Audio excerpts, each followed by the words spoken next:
E aí pessoal ligado no Zumbi Maluco, estamos aqui para mais um vídeo e dessa vez para continuar a série que eu comecei semana passada que eu resolvi botar o nome de Senta que lá vem história. Pois bem, no vídeo dessa semana eu vou continuar abordando o tema histórico e dessa vez eu vou voltar um pouco mais do tempo do que eu tinha feito antes. O assunto dessa semana é algo que pode interessar muita gente, muitas vezes pode não interessar, depende muito do seu gosto. E o tema é sobre armas. Vou falar, no caso, não de um tipo de arma específico, mas sim a origem delas. Vamos voltar no tempo lá na China e eu vou explicar, de acordo com as minhas pesquisas, claro, tudo relacionado a elas. De onde elas surgiram, do que, quem ou qual grupo que teve a brilhante ideia de fazer isso.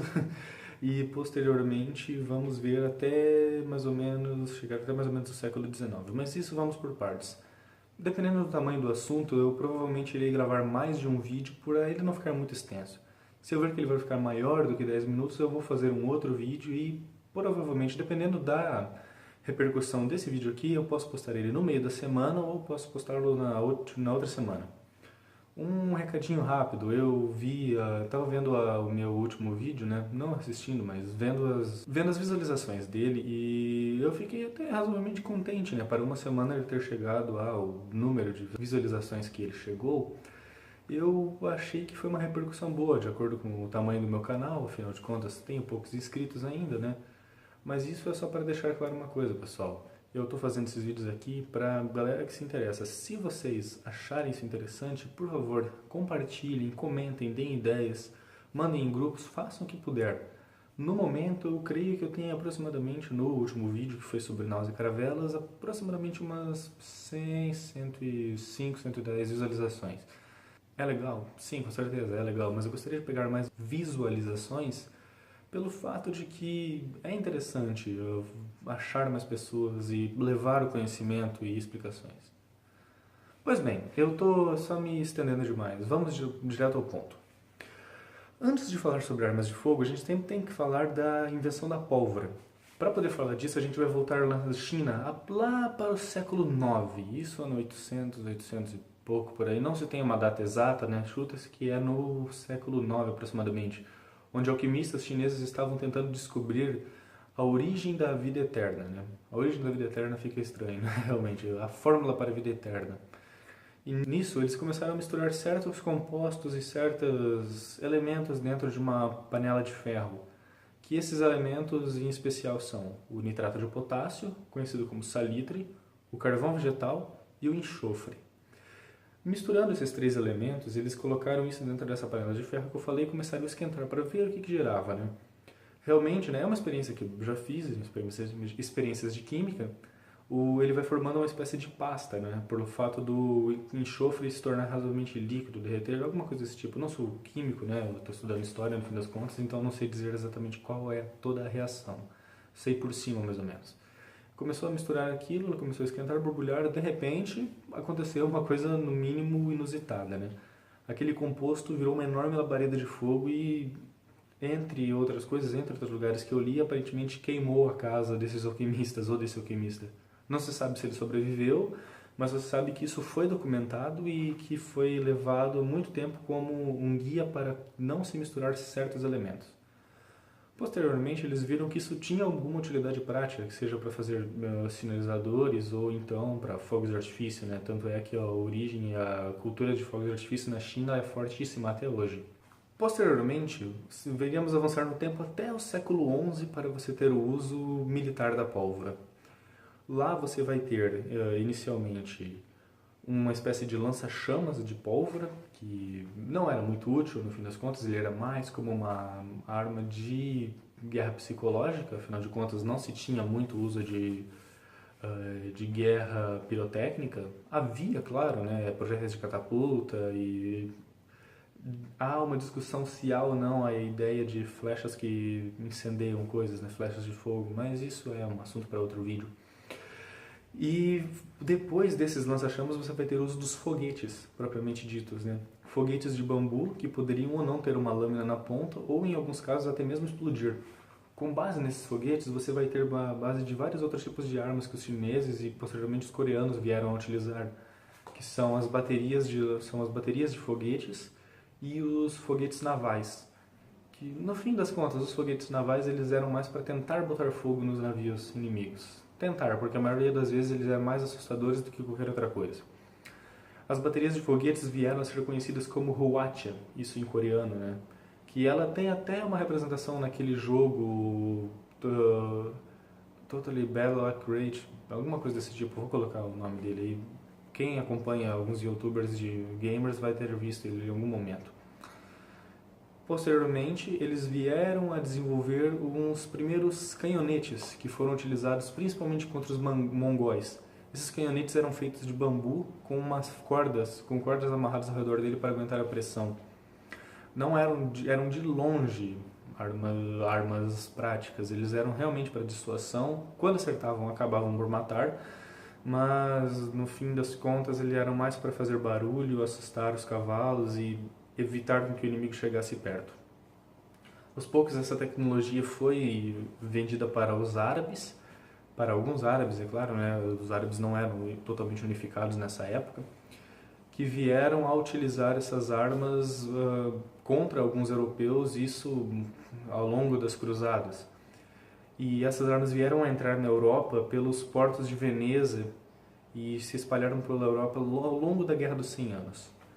Um dos primeiros registros de uso das armas de fogo, armas à base de pólvora, na Europa, está no cerco de Caen, durante a Guerra dos 100 Anos. As armas que você tinha, os canhões, propriamente dito acabava sendo um canhão, porém ele era semi-inútil. Afinal de contas, ele levava um tempo muito grande para ser recarregado e quando acertava, se ele não explodisse e matasse toda a equipe que estava utilizando ele acabava por fazer pouco dano na fortaleza ou no portão que estava sendo atirado. Ele acabava sendo um pouco menos útil do que uma catapulta, um trabuco, uma catapulta de torção ou algo do tipo, assim. E aos poucos você vai ter o desenvolvimento das primeiras armas curtas, que vão ser chamados de canhões de mão. É basicamente uma evolução dos canhonetes de bambu que se tinha na China para armas feitas com canos de ferro presas em uma haste de madeira. Serviam para alguma coisa, já eram um pouco mais funcionais, mas ainda assim era um cano muito curto e causavam pouco dano. Alguns deles, inclusive, não conseguiam perfurar as armaduras as couraças de metal que você tinha na Europa, porque afinal de contas elas eram feitas exatamente para aguentar certos tipos de dano. Ao longo do tempo, você vai ver um desenvolvimento um pouco melhor dessas armas curtas, dessas armas de mão, que vieram a ter o cano um pouco maior e a haste de madeira que a segurava ser um pouco mais grossa e um pouco mais curta, para permitir você a disparar ela segurando ou em cima do ombro, tal qual hoje em dia você veria segurando uma bazuca, ou diretamente do ombro, igual uma espingarda. E aos poucos, como essas armas elas eram bem primitivas, você iria atirar elas igual você atira um canhão, colocando um ferro quente ou um pavio em cima da entrada de pólvora. Só que, para facilitar o trabalho, eles foram desenvolvendo um mecanismo leia-se, algo razoavelmente simples, que nas armas vem a ser chamado de serpentina, que é uma base de metal, uma haste de metal em formato de S, igual a um gatilho de besta, que ao momento que você apertava ele abaixava um pequeno pavio aceso e acendia e disparava a arma. Com isso você vai ter o desenvolvimento aos poucos de um novo tipo de arma, isso já entrando no século XVI, saindo do século XV, entrando no século XVI, que é o arcabuz. Esse tipo de arma ele se tornou muito famoso e muito espalhado ao longo da Europa, tendo inicialmente sendo usado pelos cavaleiros, porque afinal de contas ele era uma arma cara, e depois desenvolvendo unidades próprias, que eram os arcabuzeiros. Nessa época, inclusive, no final do século XV, você tem uma modificação da pólvora, que ela era feita, até nesse momento, da mesma maneira que se utilizava nos séculos anteriores, que era apenas misturando esses três elementos, e você tendo a pólvora negra. Só que, na Europa, eles fazem uma espécie de adição, eu não vou saber o termo correto, mas basicamente você misturava a pólvora com normalmente urina ou outro tipo de fonte de ureia, esperava ela secar e depois ia quebrando ela em grãos. Isso fazia com que ela se tornasse muito mais inflamável, digamos assim. A pólvora negra ela é classificada como um explosivo, então ela acabava por queimar mais rápido do que antes e causava uma maior velocidade de projétil dentro do cano. E isso fazia com que as armas se tornassem mais úteis. Ao longo disso, você vai ter na entrada do século XVI, com a expansão marítima e comercial que eu vim a falar no vídeo anterior, que eu citei por cima, aliás, né?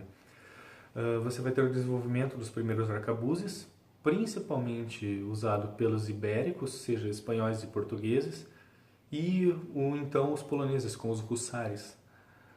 Com isso, você vai ter, ao longo do tempo, em base do arcabuz, o desenvolvimento de uma nova arma que veio a dar o nome a todo um conceito de guerreiro, o mosquete. Mosquete de mecha, de início. Pois bem, pessoal, o vídeo aqui já está comprido, já passa de 10 minutos aqui na minha gravação.